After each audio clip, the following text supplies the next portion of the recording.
అన్నయ్య కూడా ఏంటంటే మోస్ట్ రెస్పాన్సిబుల్గా వెళ్ళి చాలా మేజర్ అమౌంట్ అన్నయ్యకి కూడా పెద్ద అమ్మ వందలు ఇచ్చేది కాదు. కరెక్ట్గా ఆ ఇన్స్టిట్యూట్లో చదువుకునేటప్పుడు ఎంత ఇవ్వాలో కరెక్ట్గా ఇచ్చేది. దానికి ఎక్స్ట్రా ఖర్చు పెట్టుకున్నా అట్లా ఉండేది. అంతే కదా, అంత జాగ్రత్తగా అన్నయ్య కూడా అంత రెస్పాన్సిబిలిటీగా జిప్పులో పెట్టి చేసి, అందువల్ల మా అమ్మ నమ్మకం చూడాలి, మా అమ్మ కానీ మా నాన్నగారి నమ్మకాన్ని ఎప్పుడు అది పాడు ఇంత నమ్మకానికి 10 times ఇచ్చాడు. ఏ వయసెస్ వైపు కానీ ఏ అలవాట్ల వైపు కానీ ఎందులో ఇండల్జ్ అవ్వకుండా నాకు నేనుగా నియంత్రించుకుంటూ సరైన మార్గంలో వెళ్ళేలాగా నాకు వెళ్ళటానికి లోపల ఆ స్ట్రాంగ్ థాట్, అడగగానే వాళ్ళు రెసిస్ట్ చేస్తే ఇచ్చారని ఆపేశారు అని ఏదో చిన్న రిలక్టెంట్ ఫీలింగ్ ఉంటుంది. వాళ్ళ మీద చిన్న కోపం నిరసన ఉండేది. వాళ్ళు అలా లేకపోవడానికి వాళ్ళు వెంటనే అడిగిన వెంటనే జాగ్రత్త అన్న నిర్ణయం నీది, కానీ జాగ్రత్త అని హెచ్చరిక చేయడంతో నాకు మరింత బాధ్యత తిరిగి గుర్తు తిరిగి నేను నడుచుకుంటూ వెళ్ళాను. కాబట్టి అది నాకు ప్లస్ అయింది వాళ్ళ దగ్గర.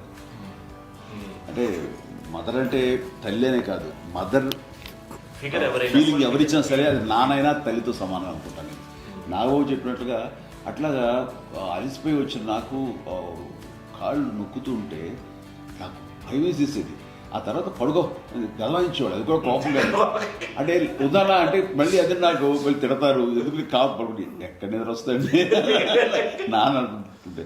సో ఆ రకంగా నాన్న తన ప్రేమను చూపిస్తుంటారు.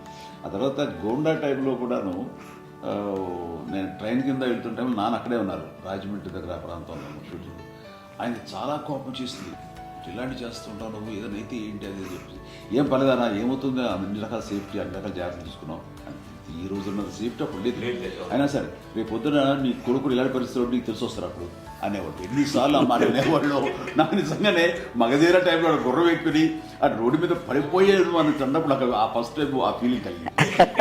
అలాగే పీటర్ హెయిన్స్ అనేవాడు ఫస్ట్ మగధీరలో జంప్ చేస్తారు, మోటార్ బైక్ జంప్ చేసినప్పుడు ట్రైన్లో పీటర్ హెయిన్స్ అంత హైట్ నుంచి 20 feet 25 feet హైట్ నుంచి పడిపోయి మొత్తాన్ని బోన్స్ ఇరగొట్టుకుని వాడు 7 నెలల పాటు ఇప్పుడు హాస్పిటలైజ్డ్. అది వీడైతే ఏమో తలుచుకుని భయం వేసేసేది. అప్పుడు నాన్న గుర్తుకు వచ్చేవాడు, ఓహో వాళ్ళ టెన్షన్ ఇంతే లేవు, మనకి మన కొడుకు వస్తే తెలియదు ఈ మాట నాన్న ఎప్పుడో అన్నారని అనిపిస్తుంది. స్వీట్ మెమరీస్ మరి.